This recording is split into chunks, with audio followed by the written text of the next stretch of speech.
criminal scum! What are you doing, tippy-toeing around here, night thief? This is the podcast Raw Dogs. Now, pay the fine or serve your sentence. Then pay with your blood! Ah! Oh! No one gets away with that in my city. No! I've been murdered.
Hey everybody, and welcome to Raw Dogs. This is definitely still being recorded in Indie Games Month and not a few weeks afterwards, because it is still Indie Games Month in our hearts.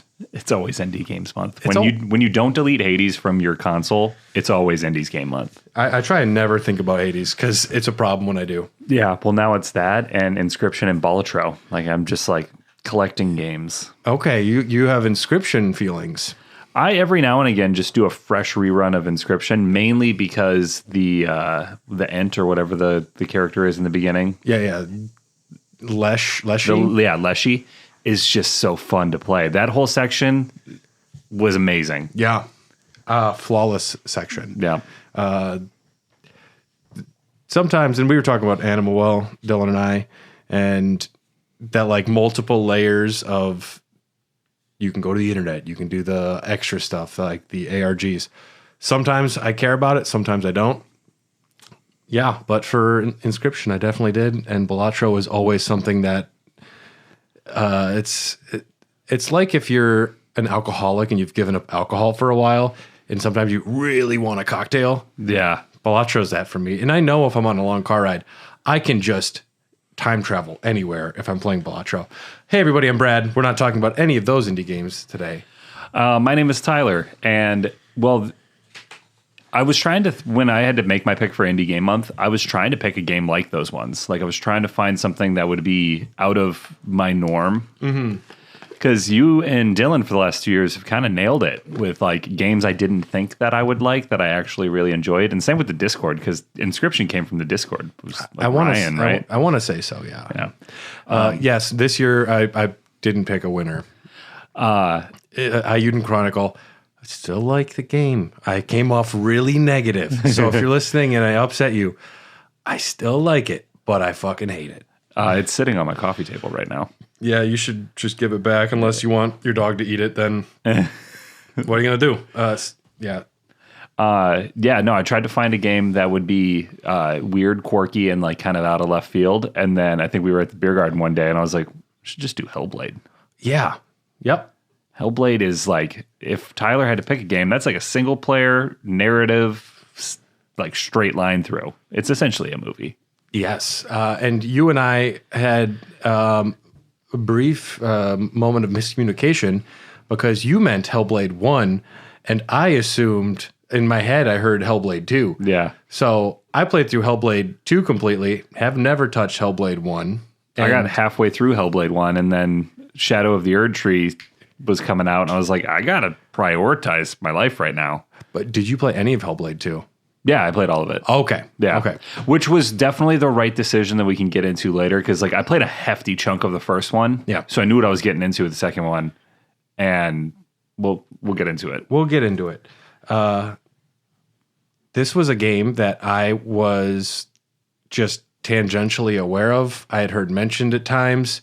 I thought the title was weird for the second one. Senua's Saga, Hellblade 2. Yeah. Usually you'd put God of War 2, Ragnarok or whatever. You'd have the main title first. So that confused me. And spoiler warning, I think it's my game of the year so far. Really? I believe. I'd have to do a little soul searching, but I think so. I can't choose Shadow of the Erd Tree. Yeah. I didn't play Hellblade 1, which I think it definitely helps. It colors how I feel, because I think if I played Hellblade 1, it would maybe seem a little too similar and a little less inventive. But the fact that this was my first Hellblade game, Hellblade 2, I was, mostly ecstatic about it. Yeah, that's interesting. I don't know what my game of the year is yet, but that's high praise. It is art. It is definitely art. I played, like I said, a hefty chunk of the first one. Hellblade was always a game that was on my in my Steam wish list. It was constantly on the back burner. It was a game I saw, but it was never for free. It never was offered up in Spartacus or anything when I was looking for it. And then I bought the Xbox from Floyd, and it was on Game Pass, and I was like, I can finally fucking play this game after a long time. And it was not at all what I was expecting. I was expecting like a God of War ripoff. Yep. Got a totally different game. Yes.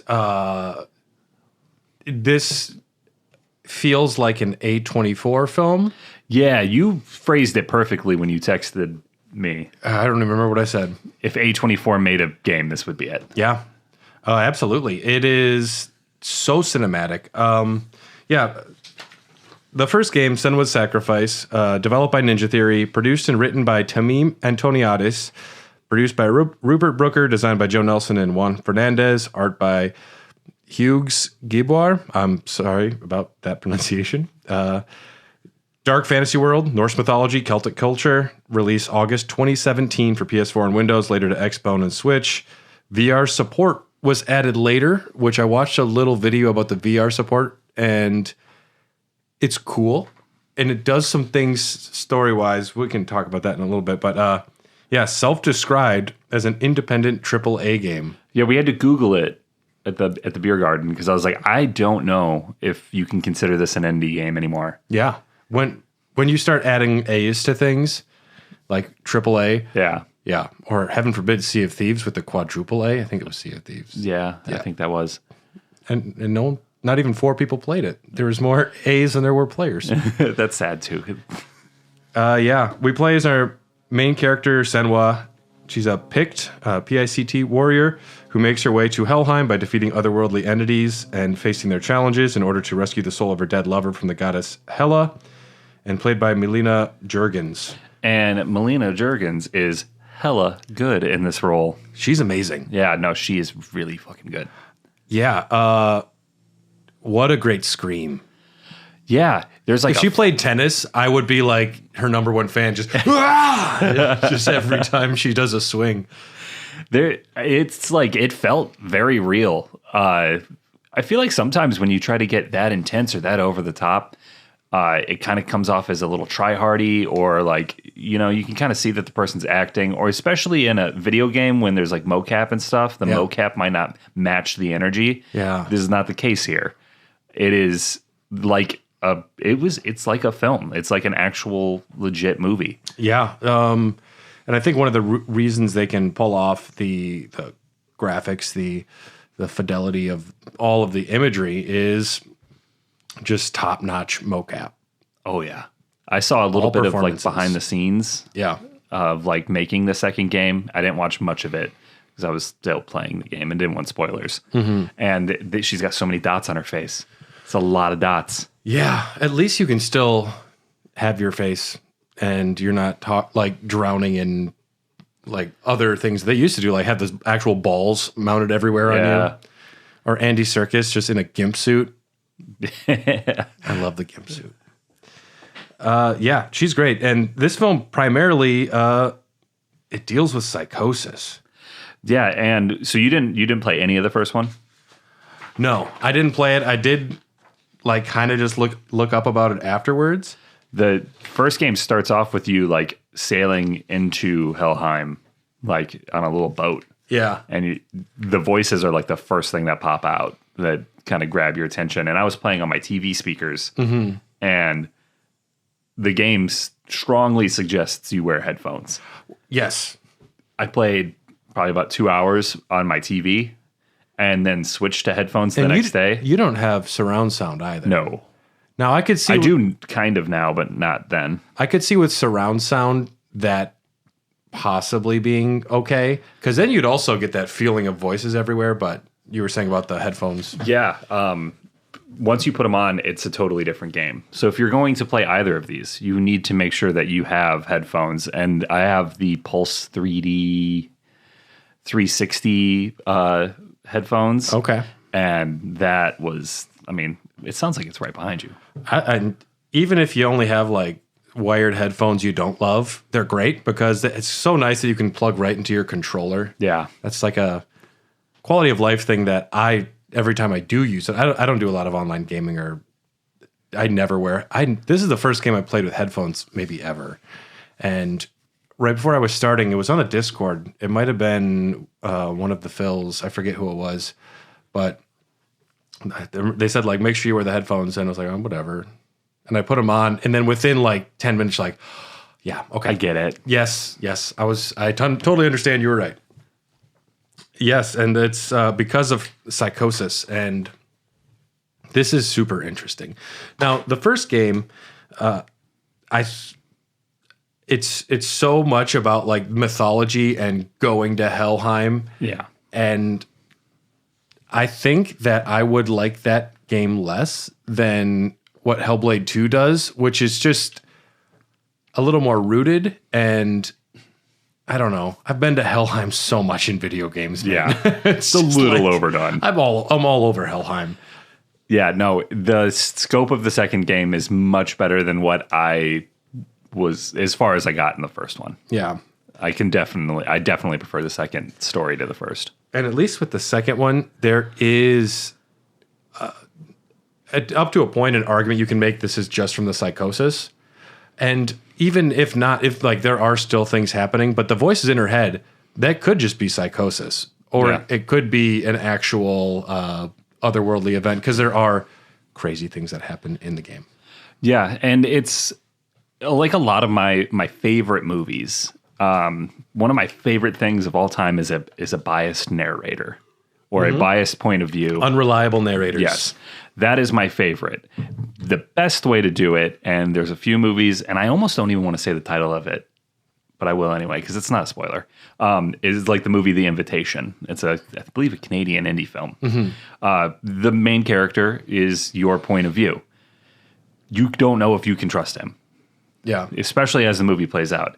And with this game, the psychosis, I mean, especially after I put on the headphones and you're living it, I don't know if this is otherworldly, or if you're just legit playing a crazy person. It's once you've played for a few hours, you're so sunk into the voices too, and it's just your life. Yeah.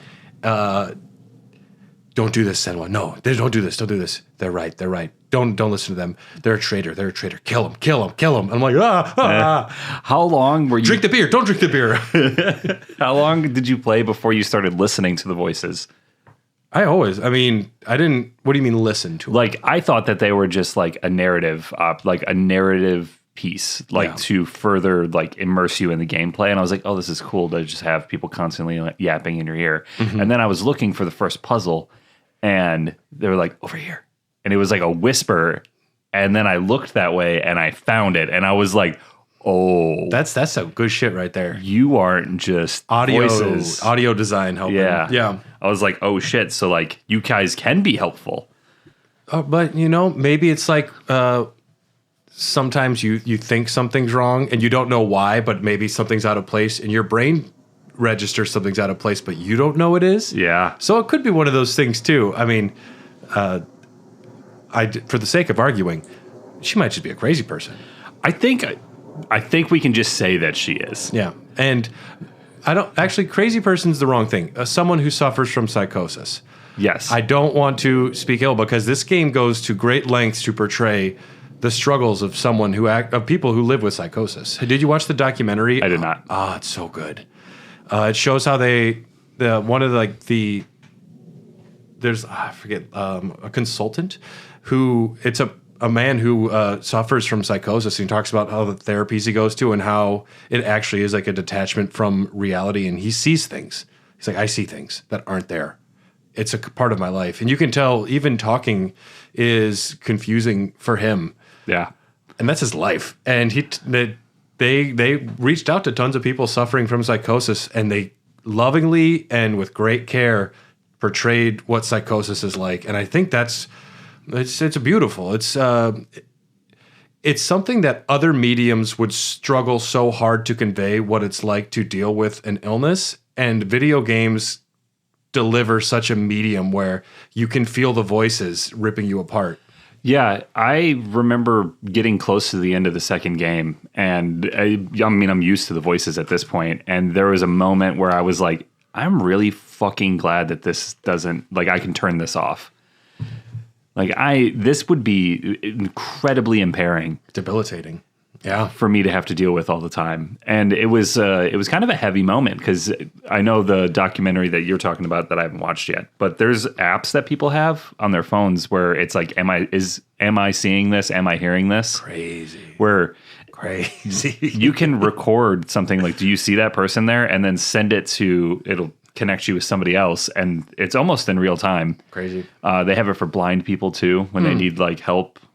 Like, it's called Be My Eyes for them. That's awesome. But there is apps for people who are like schizophrenic or suffer from psychosis, where they can be like, do you hear this too, or is it in my head? Yeah. I'm like, that is really difficult to have to deal with. And then imagine having to fight gods on top of it. And then there's these giant gods too. Jesus. Oh, yeah. So jumping right into the game, no HUD, no heads-up display, no tutorials. The voices in your head provide audio indications of what you should do. Sublime. Yep. It's puzzle solving, it's psychological horror, and some melee combat. Now, that's the puzzle solving would be the only thing that I'm not always into. Sometimes it's fine, sometimes it's better. Well, it sucks when you can't find that last little fucking piece of the puzzle, and you walk around this area like 45 times. And I feel like it's a little bit of artificially inflating gameplay length. Yeah, a little bit. And it's the same thing with Indica. I don't need the puzzles. If you give me a 4-hour game instead of an 8-hour game with less puzzles but the same perfect story, I'll be fine. There was a series of puzzles that felt good in I'm going to say this game. I'm just talking about the second one now. Yeah. Essentially, they're interchangeable. Yeah. Yeah. There was only one section where you're going down to meet the, what are the people called? The under people. We'll go with the under people. I couldn't even pronounce them anyways. Fagramir asks, the Askja volcano eruption broke the walls between Jotunheimer and Midgard. He sent you to the Hidden Folk. The Hidden Folk, yeah. When you're going through and, like, you have to give your sword to you in the future, like, that puzzle worked out really well. Well, and that was oh, shit. And they're like, don't give your sword. You need the sword. I have to give the sword. And then you get it from yourself later on because you were willing to pass it ahead. Dude, I was like, damn. That's that, like, you ever seen the movie Primer?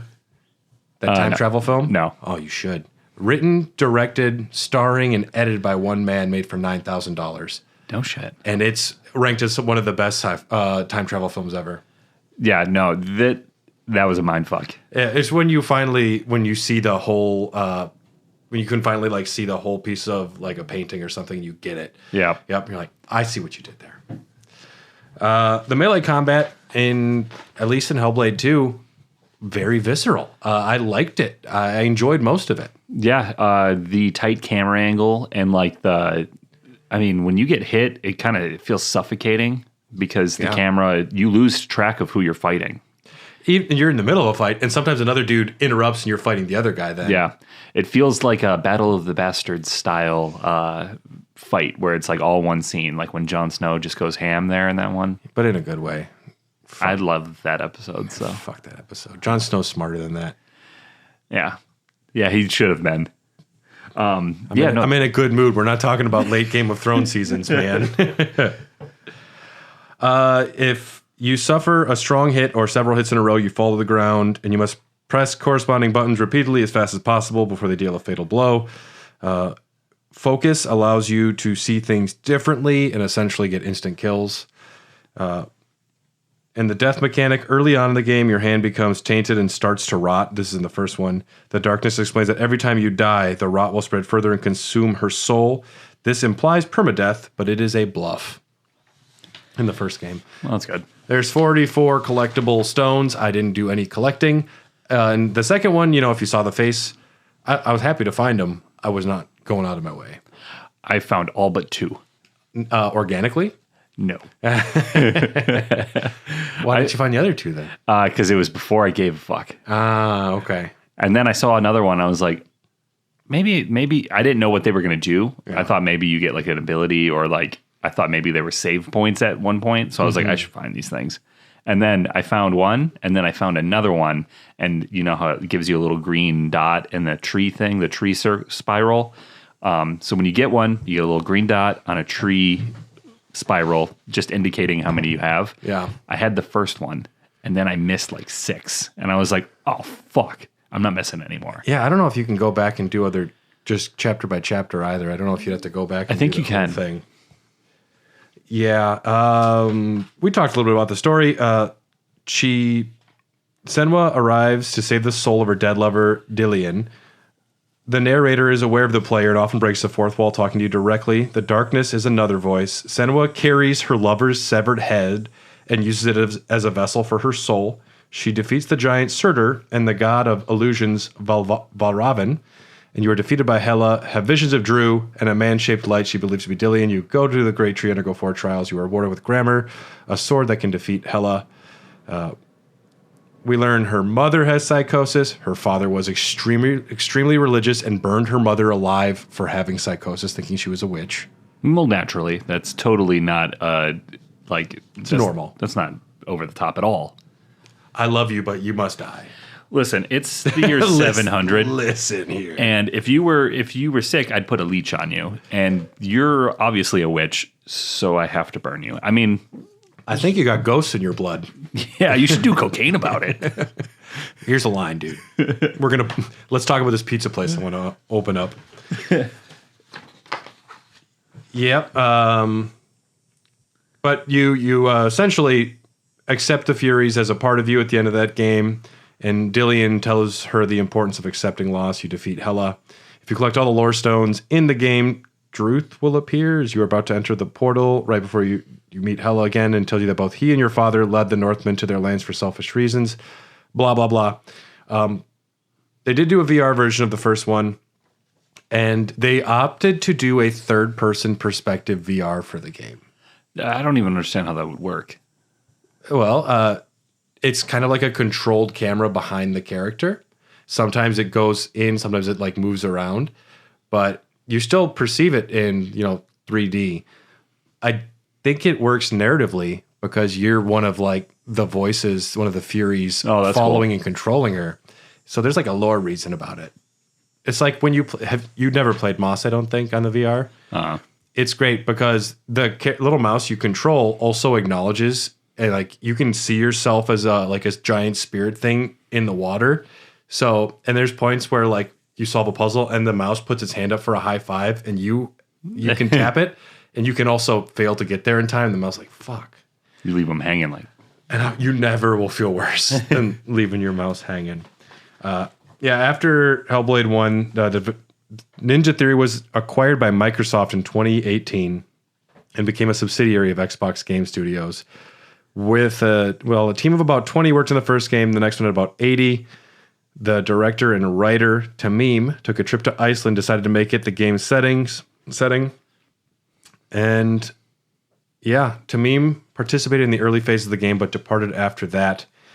And then Atwell took over and claims that Robert Eggers' directing techniques namely his dedication to historical authenticity and the portrayal of diverse issues, served as an inspiration for the company. So, The Witch, Lighthouse. That is so incredibly evident, and the differences between the first one and the second one, especially with the uptick in the cinematography of the second game and the lighting compared to the first one. The second one being you're playing it in widescreen. So you got black bars on the screen. Yeah. And I'm like, what is this? Is this I think at one point I was like, this is like a Robert Eggers movie. It's so cinematic. And when you're going up to like one of those sleeping giants and you have to wake it up and lure it down to a trap, feels insane. It's the music is working, and I felt so in the perspective. Plus, with the headphone audio, it also does another layer of getting you in there, and it's just so cinematic. Transported me right to Iceland. Yeah. And again, this one starts on a boat, but this time you're a slave, and you've been willingly captured so that you can go take revenge on the Northmen. You know, and one of the things that I think really worked for me was not knowing what, like, I watched what happened in the last game. You know, there's like a 3-minute cinematic, and it makes no sense. Well, no. And she's like, oh, she had some guy's head, and she went to Helheim and whatever. What was really fun was like trying to piece together what was happening, like that opening mystery of who are these voices, and then there's the sound of your father's voice as the darkness. All of that really came together for me, and I think not having the perspective of the first game made the opening mystery a little more intriguing for me. A couple of the different like streamers and talking heads for video games that I watch on YouTube, like Luke Stevens and stuff. A few of them were not very high on this game. And it's because they had played the first one, and the second one does take everything that the first one did and just expand upon it a little bit, clean it up a little bit, but it's not really breaking new ground compared to the first one. It's essentially just like a much tighter, prettier version. Yeah. And it's, you know, Donkey Kong Country 2 versus Donkey Kong Country 1. Tighter and prettier. And, you know, it's a much better game, but it feels a little more derivative if you played the first game. Yeah, the thing... I just like that it's not that fucking Helheim, God of War, Hades. Like, it's nice to not deal with any of that stuff and to just go to a place and you learn about gods I've never heard of, religion and cultures I've never heard of. Oh, yeah. And some dickhead who, for some reason, we keep alive, but he's a good dude in the end, and I'm really happy about it. Yeah. The first scene that you play in this game after the shipwreck, and you climb up that short little hill that actually seems really fucking big by the time you get to the top of it, and you're just looking for dude. Mm-hmm.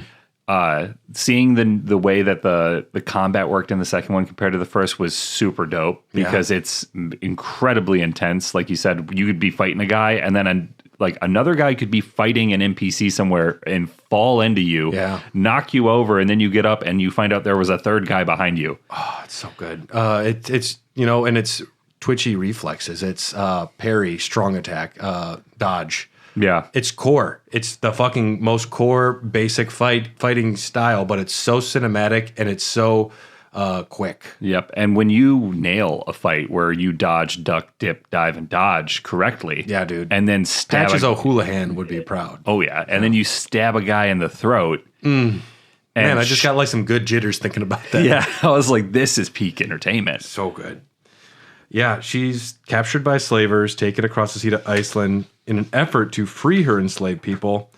Senua goes in, frees Fargamir, sensing he is important to her journey, and she encounters a raised settlement in Thorgester, blames it on the Draugr. Nice pronunciation on that. I tried a little bit. A legion of feral and cannibalistic barbarians. But Thorgester is bad boy who becomes good guy after realizing you're okay. And Fargamir is kind of like your mentor figure you save. And he's like, I knew you were coming. I'm like, bullshit, motherfucker. Yeah, you're just happy to see me. Yeah. If I showed up at your house with a case of beer, you're like, I knew you were coming. Well, if High Life is purchased within a 5-mile radius of my house with the intention of coming to my house, you have an app that updates you. no, it's it's the only voice I have is just one little whisper like, it's coming.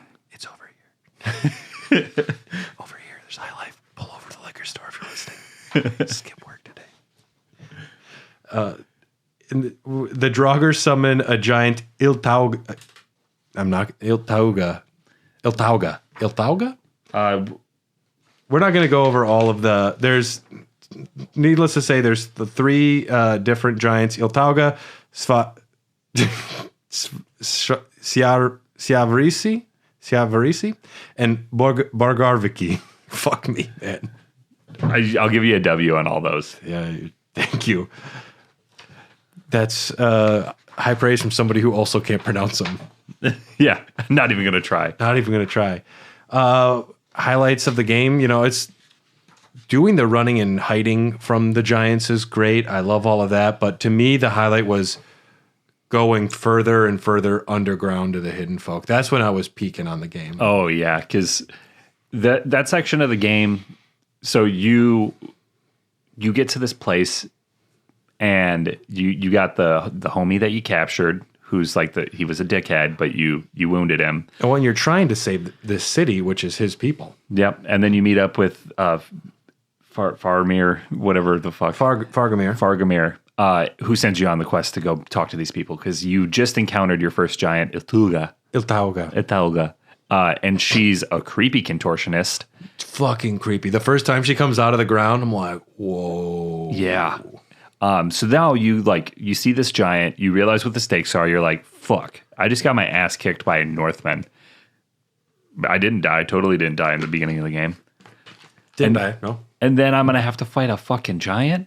So yeah, going to find the hidden folk is going to be like super intense, but the whole journey to get there, going deeper and deeper underground, flipping the lake upside down and doing the different puzzles and fighting Draugr oh my God, it's just peak cinema. I'll say 80% of the puzzles were great. There was most of them I really did enjoy. And then except for the ones where I just couldn't find that one thing and I wound up walking back and forth. Whenever that happens, it felt a little immersion breaking there. Just frustrating. But when you have to like collect the orbs to flip the ceiling and the ground so that you can cross different areas to get the other orbs, to give offerings, to get deeper and deeper down. So good. That because the dude, you're just going further and further. It's like the Descent, Yeah, there's like you're full on spelunking through here, and if you go out of this area, you get immediately like attacked. Yeah, claustrophobic. Anything where you're going deep underground for a long section works so well on me. Yeah, and you just keep going to like when you start having to give stuff up. I realized I was like, is this the end of the game? Like. I thought maybe I was getting close to it because you have to give up the light as you're like going through the water, and it feels like you're crossing the river Styx because it's like lost souls, and they're tormenting you, saying like these are the ones you couldn't save. Drink another beer. Yeah, mine would just crushed cans everywhere. You've earned it. He's right. You should drink another beer. You know what? I have earned it. I agree. Have a beer. Those are most of my voices. I agree with you, though. Finding the hidden folk was definitely the highlight of the game, shortly followed by the first time you fight, or the first time you kill the giant. Well, or put her at peace. Yeah, the giants, they're created from like unresolved issues and profound emotions where something happened and it's an unresolved issue. Like the first one, Iltauga, first, Senua confronts her with her true name, which that's a big thing. Is you got to learn the thing's name. Yeah, yo, Betty. Yeah, something a name has power. It's one thing for her to learn the name, but then she also learns that Iltauga, someone took her baby away, and she went insane for the loss of her child, and she brings the bones of her infant back to her, and I will never pretend to understand the loss of a mother for a child, but it's it's simple, it's elegant, it's good storytelling. Yeah, that is super, it's a super intense moment of the game too, because you don't really fight this giant. you're instead like ducking behind pillars as Yeah. like fire sprays out because she's like whipping her chains. There's And nothing you're going to do to it. yeah, you're like in the middle of a volcano, but you're in the underworld. I don't know. You're in one version of hell. But the score at this point in the game was probably the best it gets in the entire game. Yeah. The score would flash real loud whenever the fire would come, and it would like kind of build up to give you warning that you should get to cover. Masterfully done. And what's Senua's such a great character because she is one of the only people who is trying to stop the fighting. It's very easy to be full of hate, very easy to be afraid of things you don't understand and to face it with fear and anger. And she encounters another village of people, and the leader Astrior, she wants you to kill this giant, and you learn from the hidden folk that the giant was a good man, but overcome by fear following an eruption.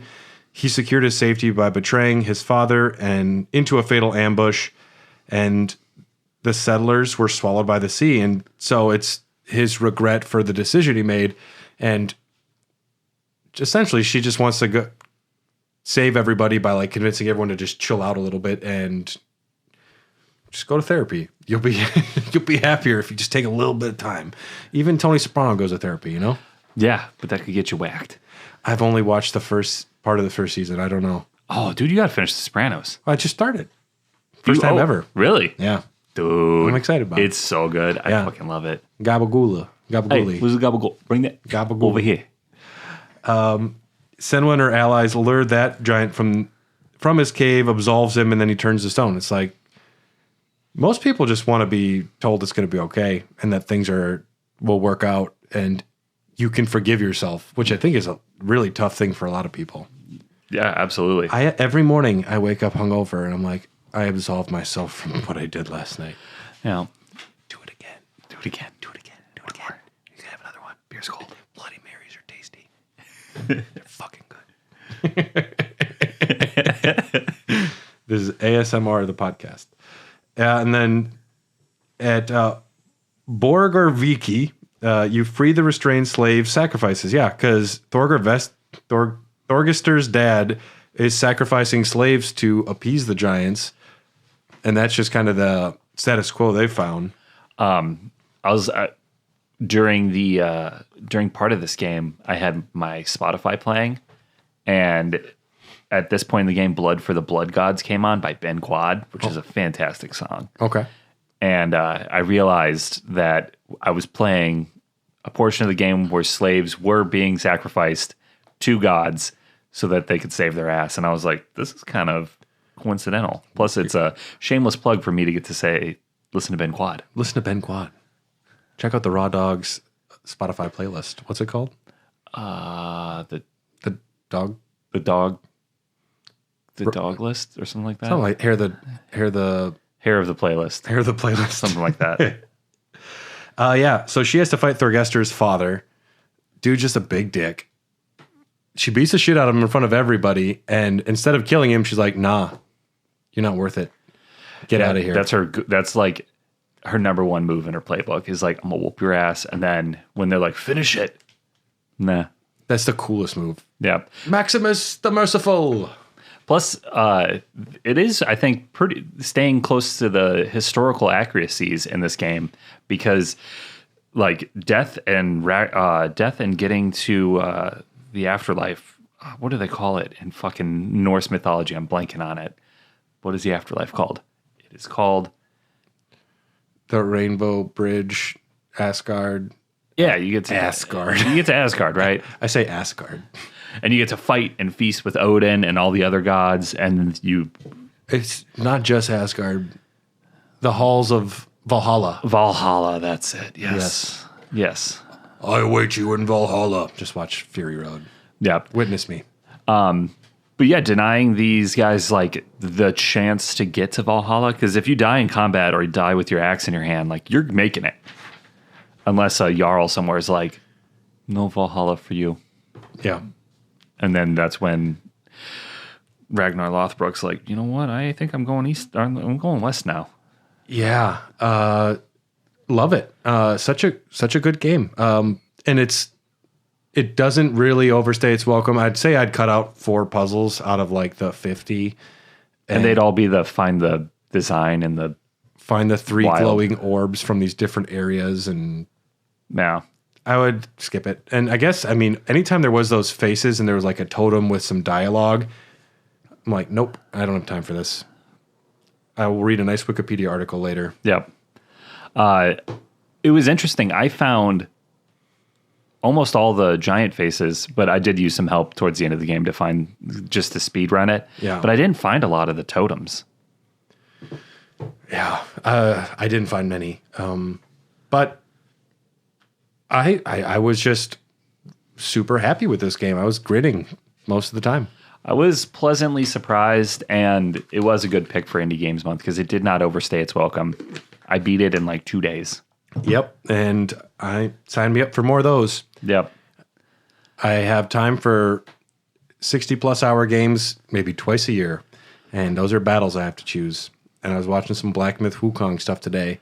I know, dude. And from the review I watched, they're like, I've never been more impressed with a game's visuals, satisfyingly difficult combat, stunning set pieces, but it suffers from some like things barely holding together, like crashing and this and that. I was like, that's some day one shit. If I just wait a month or 2, it'll be patched to perfection. Yep. I want to play it so bad. I do too. It looks good. Do you want more from Senua? Is there a reason for Senua 3? I mean, I feel like they might just because it's Senua's Saga. This didn't do well. I don't think it sold well. It got critically loved, but I don't think the first one really did either until it popped off on Game Pass, though. I don't remember the first. I remember when the first one came out, I was really into Vikings, like the television show. Vikings are hot. And it was like right down my alley. Unless the Minnesota Vikings, because they're not hot right now. No, they're all in ice baths. They have torn meniscus. JJ McCarthy, right? That sucks. You know, he's like, never mind. We're not talking sports. I would like more from like if they did another grounded story and like this style, took out some of the puzzles, maybe expanded on the combat a little bit, or added a different type of puzzle to just give me a little variation. I wouldn't mind a movie or a limited series. Ooh, that'd be good. Just use the actor. Use the actors. You already got them. Yeah. They're there. Just use them. You have the power. You can just make it. Yeah.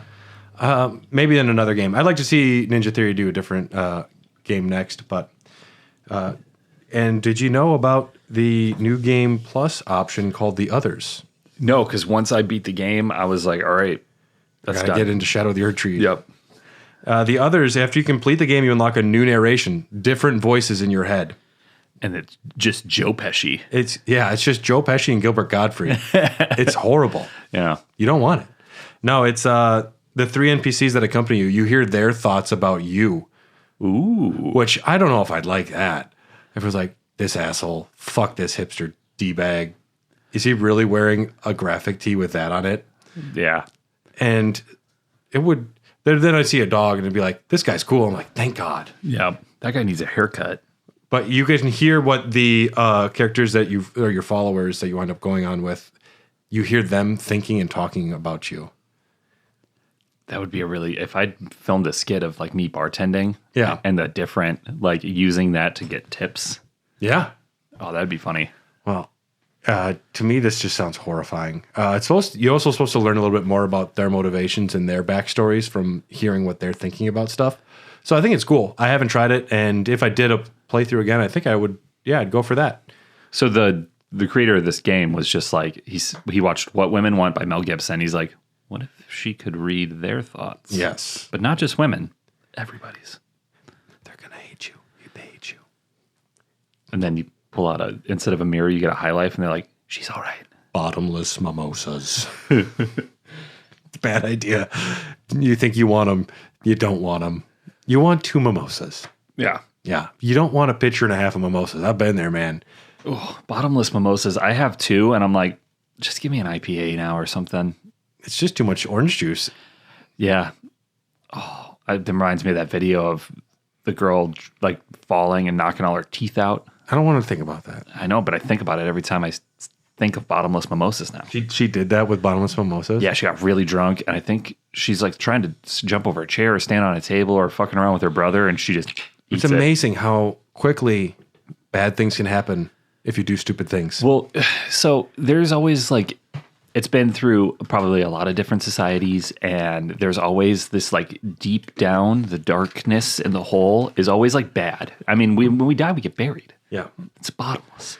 But you're not Bottomless there. mimosas is a bad omen. It's like, is what I'm saying. It's essentially death mimosas. Yes. It's fun, but it's like Hunter S. Thompson said, like, you want to get close to the abyss. You don't want to get in it. You don't want to go there. Yeah, you want to get close to the blackness. You don't want to get in the dark pool. Well, let's rank this game. Now, this being said, this is going to be a tough one to rank because this is my favorite game of the year, but we've talked about a lot of good games, so I don't know where it's going to wind up. Yeah, same. Fuck. I don't even know where to go. We'll go right in the middle. So we have 59 games so far. We'll go to 29. Donkey Kong Country 2 or Senua Saga. Senua. I'll give it to you. It's more my speed than... I'm not huge into Nintendo or platforming or any of that. Doom 2016 or Senua? We've talked about a lot of good games. I think I got to go Doom 2016. I think so too. Interesting. So I put Senua Saga at 29. I think that's fitting. It is... I love the game. Yeah. It's just we've talked about too many great games. It's an incredible game to play. I think everybody who really enjoys games should play it. If you are somebody who really enjoys a nice, tight, single-player narrative, like just perfect little capsule of a game, this is going to scratch your itch so well. Yeah. Putting it higher on the list, I feel like it's not as deserving because there is not a lot to this game mechanically outside of hearing the voices and using the audio cues to help you solve puzzles or to help you in combat or to make you feel like you're going the wrong way sometimes. It's fairly linear without a lot of exploration. The combat does recycle a lot of animations. Sure. Yeah. So there's ways that this game could improve.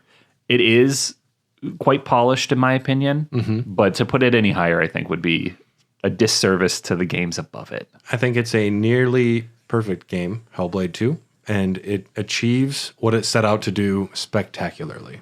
Yes, it is a polished rock. Like when you went to the Cave of the Mountains for your field trip, you didn't grow up in Wisconsin. No. So I went to Cave of the Mountains. Is that an Native American burial ground? No, it's a cave. Oh, okay. It's a legit cave in Wisconsin. I forget that this exists. Yes, it's fun. Yeah. And then, but you go to Cave of the Mountains. I did it like 9 times throughout daycare and school. Yeah. Because what the fuck are you going to take a bunch of kids to do in Wisconsin? You can only go to the zoo so many times. Yeah. And the animals are always sleeping. Okay. So they were like, we're going to take you to the Cave of the Mountains. And then you get out the backside of the cave and there's a river and you can like pay money to go like fish for like polished rocks and stuff. But then you go in the gift shop and then they're just there for sale. Yeah. And I'm like, even 3rd grade Tyler was like, I understand capitalism now. And why would I go do all this hard work when I can pay $2 for a blue stone? If it was, I also think that they probably put rocks back in the river so people find them. Oh, 100%. Yeah. Yeah, I think I So you're paying for the experience. Yeah, my buddy Kevin thought he found a really cool one. It turned out to be a jelly bean. Damn. Kevin. No, Kevin. It's a jelly bean. Don't eat it. Don't eat it. Don't eat it. It's popcorn flavored. You should eat it. Gross. Eat it. Okay. Yes. Special thanks to executive producers Ryan Christianek, Kipper, Brian Ward, Jordan Hoff, Phil Wright, Phil Just Phil, Cole Gardno, Bryant Ross, Kelly Gutowski, Justin Melly, and Imagine Wagons 69420. We appreciate your support. If you want access to all of our bonus episodes, and there are a lot of them, as well as more Elden Dogs, Popcorn Dogs, access to all episodes early, check out patreon.com/HairTheDogcast. It is worth your time. It is a great value, and there's a free trial. Check it out. And if you can't, why don't you just write a review? We haven't had a review in a while. We know we have a lot of listeners because we see the numbers, and we don't have enough people writing reviews. So, yeah. Write your review from like 87 different perspectives too. If you and can. Some in lowercase, some in all caps. Make it Make it super weird. super meta. Yeah. And this has been Raw Dogs, a nice little mini Raw Dogs episode about the wonderful Senua. Yeah, I agree. If you're going to continue, make me a movie. And if you haven't, which you haven't, Tyler, go watch the making of behind the scenes about all of it, but especially the psychosis featurette. Very good. Yeah, a game that made me dust off my Xbox, which is hard to do nowadays. I haven't played my Xbox in a while. Yeah, that's because I've only been playing Elden Ring for the past forever. But I played some Switch as well. But all right, we'll see everybody next time. Bye.